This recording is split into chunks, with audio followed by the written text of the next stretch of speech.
প্ৰথম যিটো উপাধ্যক্ষ অসম পৰিবহণ নিগম সকলোৱে চিনি পায় এই ইয়াতে ঘূৰি থাকে প্ৰতিটো অনুষ্ঠানতে পাওঁ আমি ইয়াৰ নহয় সৰু সুৰা যিমান অনুষ্ঠান আছে মন্দিৰ নামঘৰ সকলোতে আমি প্ৰণৱজ্যোতি পাওঁ বিভিন্ন অনুষ্ঠানত যুৱ নেতা তেখেত হৈছে উপাধ্যক্ষ অসম পৰিবহণ নিগম তেখেতক আপুনি কাৰ্বি ভেলীৰ সম্বৰ্ধনা যাচিব আমাৰ ৰাস মহোৎসৱৰ প্ৰাক্তন সভাপতি প্ৰণৱজ্যোতি তালুকদাৰ ভাই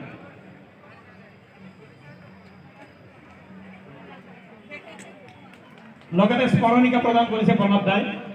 প্ৰণৱ তালুকদাৰে প্ৰণৱজ্যোতি লগনক সম্বৰ্ধনা জনাইছে আমাৰ মাজত আছে অৰূপ ডেকা পাৰিষদ 49 নং ৱাৰ্ড তেখেতক আপুনি কাৰ্বি ভেলীৰে সম্বৰ্ধনা জনাব ৰাস মহোৎসৱ উদযাপন সমিতিৰ সাধাৰণ সম্পাদক অজিত ৰাহাং ডাঙৰীয়াই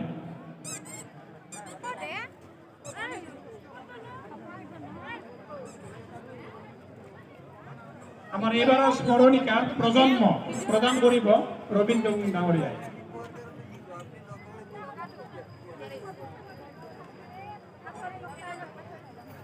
এতিয়া মই পোন প্ৰথমে আমাৰ গোটেই গুৱাহাটীৰ অভিভাৱক মেয়ৰ মানে অভিভাৱক নিশ্চয় হয়নে নহয় লাগে আমাৰ মাজত আছে যে তিনিজনকৈ নেতা জোৰছে হাততালি দিয়া না তেতিয়া আমাৰ ইয়াৰ